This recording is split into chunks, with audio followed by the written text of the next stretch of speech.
So in my most previous video, I was talking about this new job that I just got hired to, which is Sonics.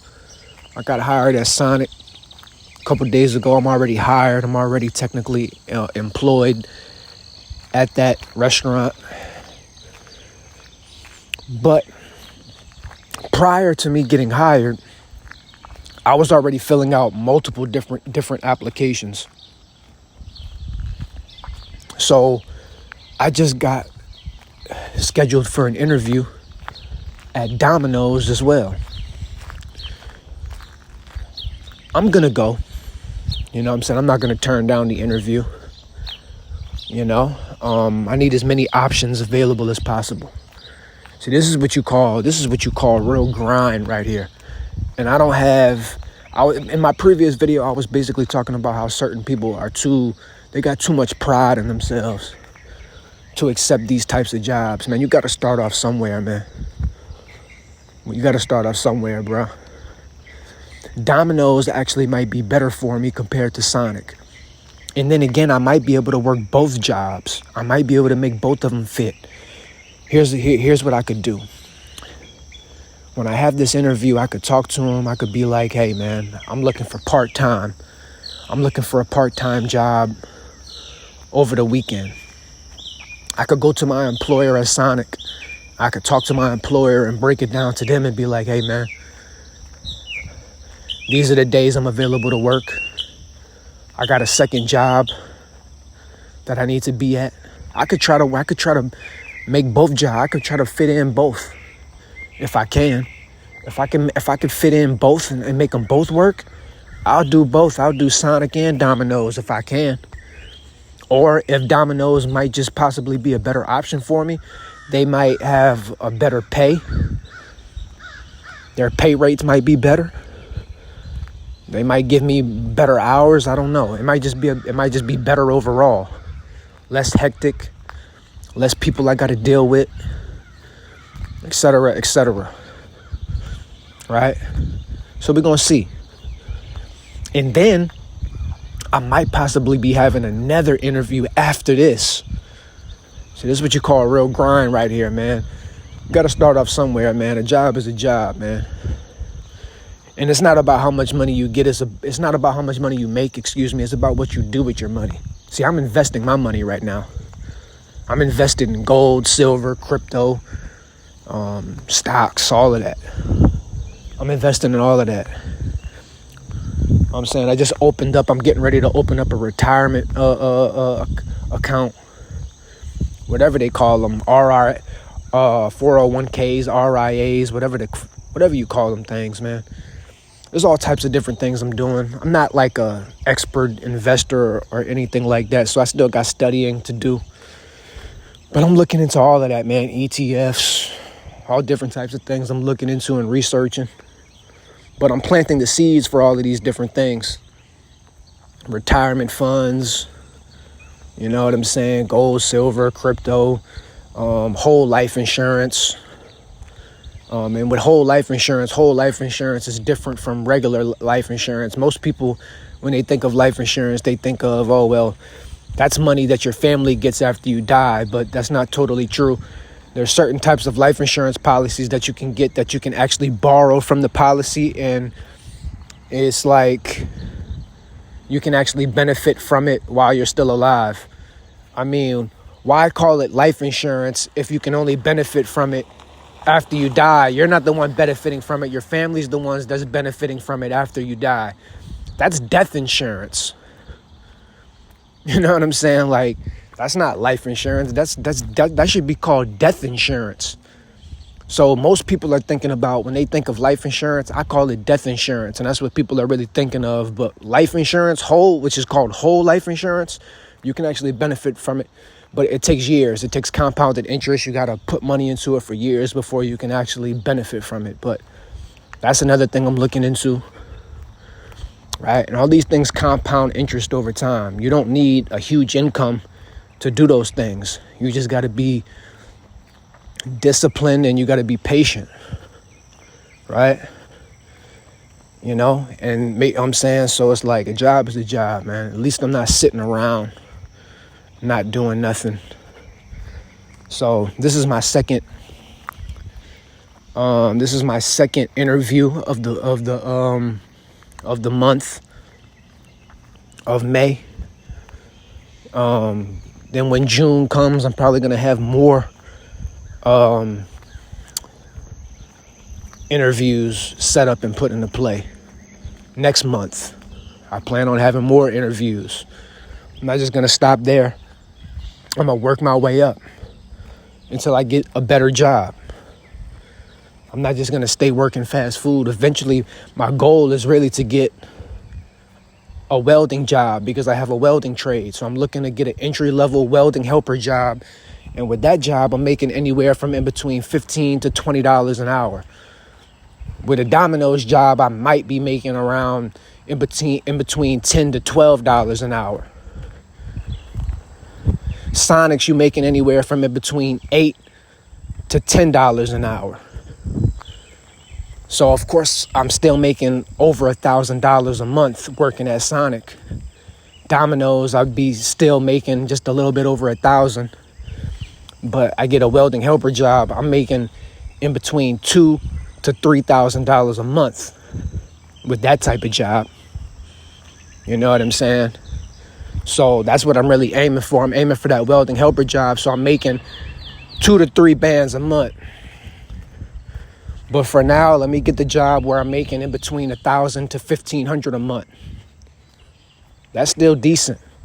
I live in an area where I live in South Louisiana, and I live in a rural area. The cost of living is low down here. I could get a nice luxury apartment for about $700 a month. I can easily make that happen. Side hustles, 2 jobs, savings, investments. I can make that happen easily. I could get that. Go and get my own luxury apartment. Go get my own apartment instead of living with roommates. Because I'm done with that lifestyle. That's over with. Right? Some people, I was talking about this in my most previous video. Some people would try to shame you for working a fast food job, but you don't even realize, man, like, you can come up off a fast food job. You just got to be strategic and smart with everything. And use your money wisely. You're making over $1,000 a month. You mean to tell me you can't make something happen with that? That just goes to show, man, I don't even know what to say about people like that, man. Like I said, I don't even consider it pride anymore. It's like, nah, you're not prideful.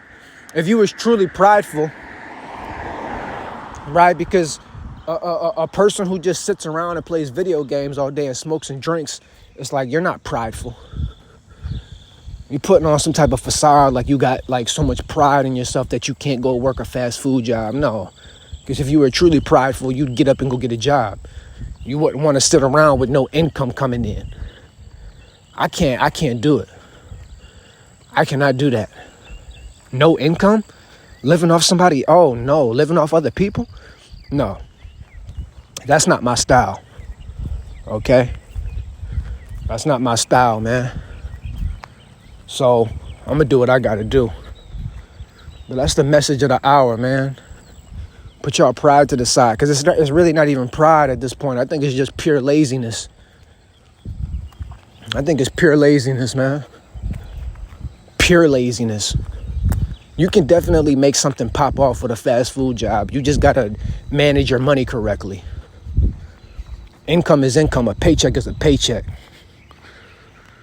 Use your paycheck wisely. Invest it. Save it. Don't blow it. Don't blow through it. If I gotta get me a car and live in my car for 1 to 2 to 3 months and stack up, I'm gonna do it. If that's what you gotta do in order to make it happen, then do it. Do what you gotta do. There's things that you can do. I'm not gonna do that. I did that already in the past.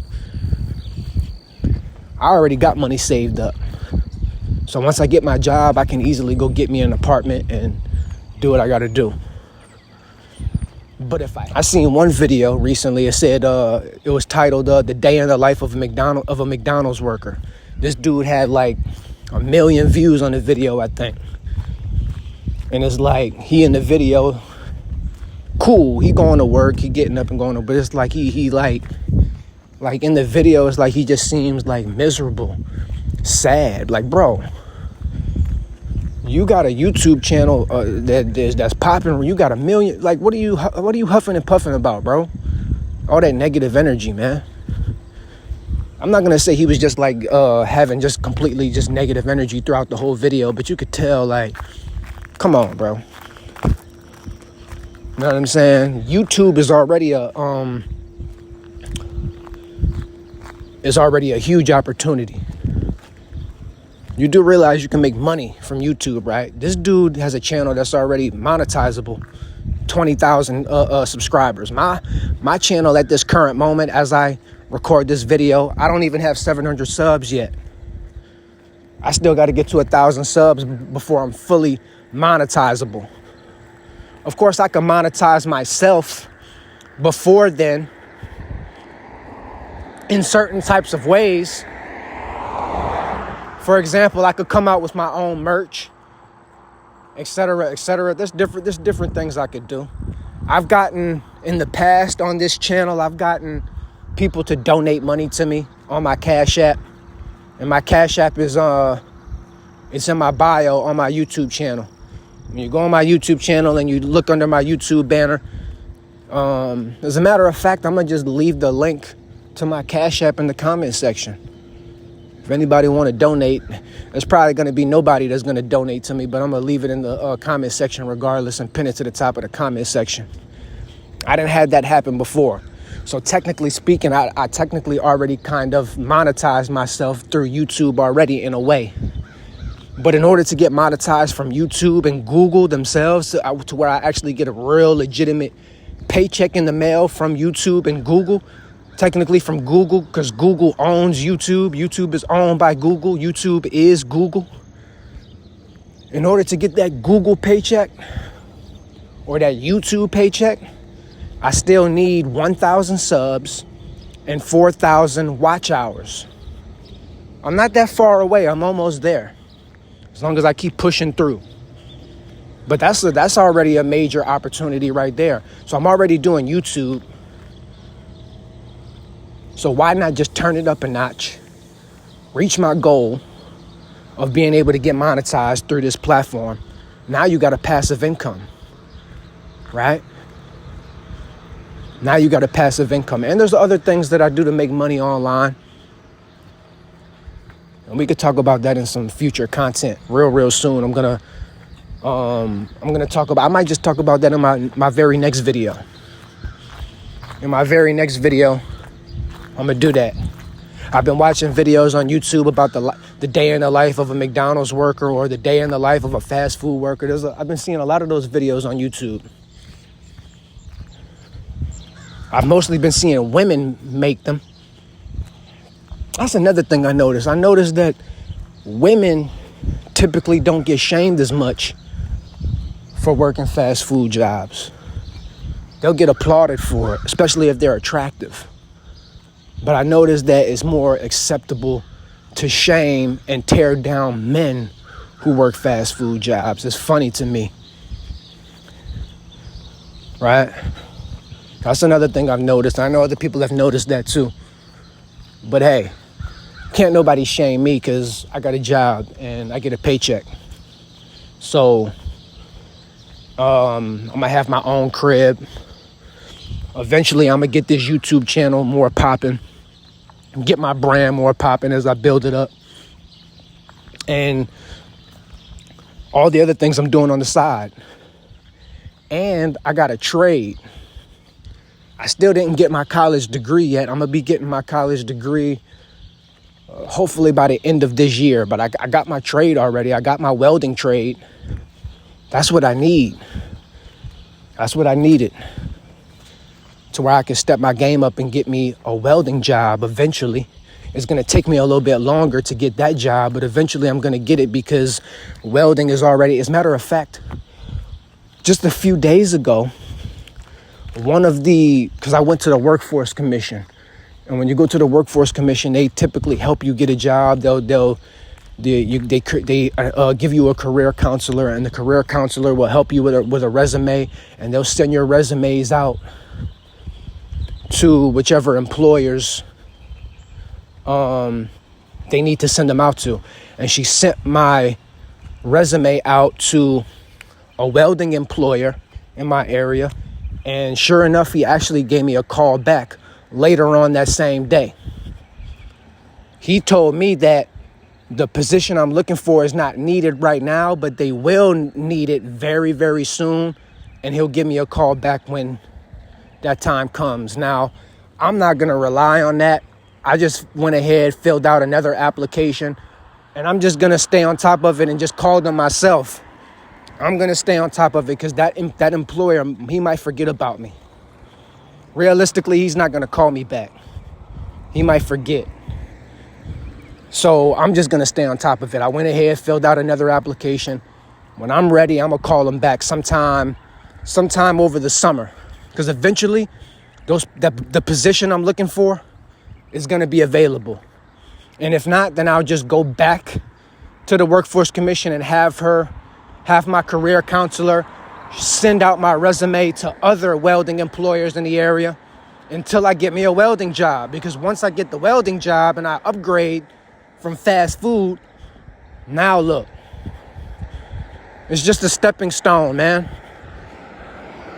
Nothing wrong with working fast food as long as you're not content with it, as long as you're doing other things on the side. I'm doing YouTube on the side. I got side hustles on the side. I'm doing boxing on the side. I box. I'm an amateur boxer. I have a coach. I have a trainer. I should be having my very first amateur fight before the year is over with, hopefully. If not, then by next year for sure, right? I'm building a boxing brand, right? Yeah, low key, I'm building a boxing brand right now, low key, right? It's in the cut right now.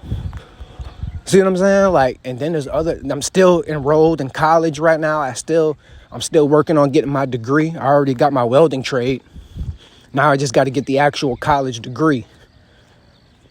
And there's a lot of different things I'm doing on the side, man. And some people just work fast food just so they could pay the bills and just get by. And if that's what people want to do, that's on them. But me, I'm not content with that. So I'm using it as a stepping stone. Some people do it just so they could get by. I'm using it as a stepping stone. Big difference.